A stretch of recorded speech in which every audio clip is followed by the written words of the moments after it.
join me in welcoming Karen Penn.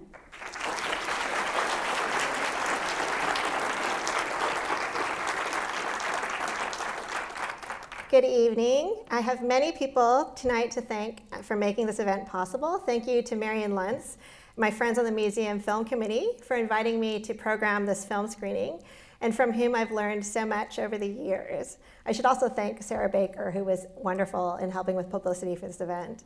Thank you to my Houston family, Clinton, Carolyn, and Andrew Wong, who are staunch supporters of the museum and my work here. And I'd also like to give a shout out to my two sweet boys who are up there and are very proud of their mama.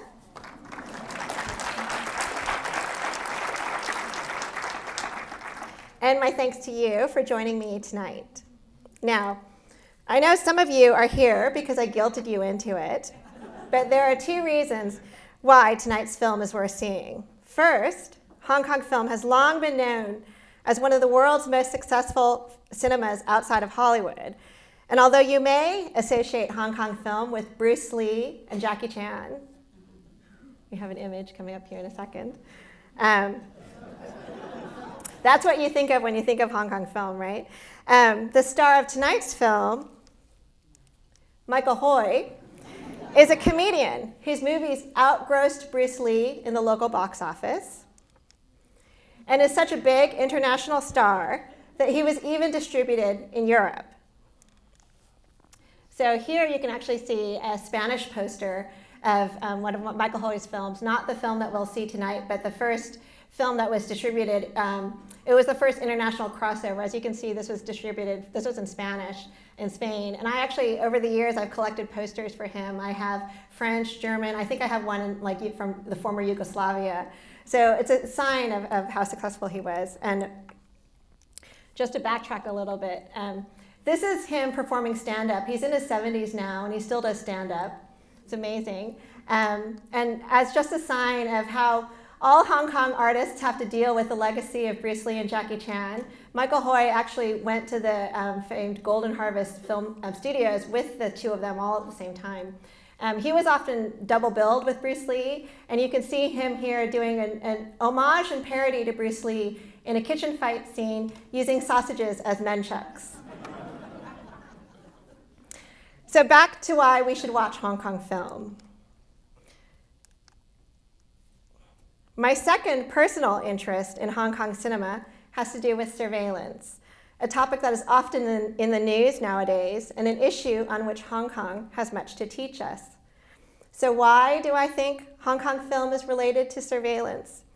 If you hear Hong Kong and surveillance together, you might think of some recent real-world events like NSA whistleblower Edward Snowden, who fled first to Hong Kong, or the 2014 umbrella protests, when Hong Kong residents organized against Chinese government control. But I'd like to emphasize film history, where surveillance has been an important recurring theme throughout world cinema. So here you may sort of recognize what's going on. This is the logo for the Shaw Brothers, a storied Shaw Brothers studio, which is for many years the most important studio in Hong Kong. It's the one that brought you all the martial arts movies that you think of when you think of Hong Kong film. And what you can see as a sign of how ambitious Hong Kong cinema was over the decades is the Shaw Brothers studio just borrowed the Warner Brothers logo and reproduced it. So, in sort of made in Hong Kong fashion. Surveillance has long been an important theme in both Hong Kong and Hollywood film. We all know Rear Window, the Hitchcock classic, but did you know there was a Hong Kong remake made only 6 months after the Hollywood film? Even more interesting, although the Hong Kong remake reproduces plot and images with shot-for-shot fidelity, it also drastically changes it. While we all think of the Hitchcock film as a murder mystery, the Hong Kong remake is a musical and situational comedy, which has a lot of fun with Rear Window's voyeurism, but doesn't have to kill off anybody to justify it. So I don't know if you can see what's going on here. It's actually a Chinese opera troupe. So just in the middle of the Hong Kong remake of Rear Window, a Chinese opera troupe just files in to start performing. I can't overemphasize the significance of this unusually lighthearted approach to surveillance typical of Hong Kong film. Throughout Western culture, we tend to think of surveillance in dystopian and negative terms, like red light cameras and airport security. But as I argue in my new book, what we see in Hong Kong cinema is a more nuanced, less paranoid, often playful approach to surveillance, which acknowledges intrusions on privacy and individual liberty, but also emphasizes how visual observation and information processing can be advantageous. These advantageous instances of surveillance can happen, for example, when an individual or corporation uses information analysis for profit. So I know this image doesn't look like a particularly successful example of surveillance with these half-naked police officers, but the film buffs among you out there may recognize that Michael Hui, who is on the left here, and his brother Sam Hui, who was actually a huge cantopop star, a pop star throughout the 70s and the 80s, they are actually reproducing a famous sequence from the Silent Star film, Silent Star Harold Lloyd's film Safety Last, when he climbs on the outside of a skyscraper.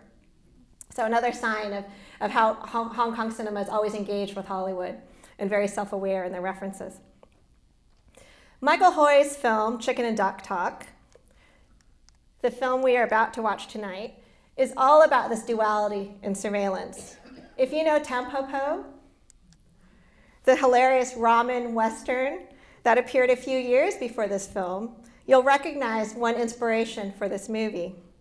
But another thing I'd especially like you to notice is how Chicken and Duck Talk has fun with the practices of corporate spying, government and employee monitoring that it initially mocks. So just think about those things as you watch the movie. I could go on about all the in-jokes and references in this film, for which Michael Hui was named by the American Film Institute as the year's best comic performance.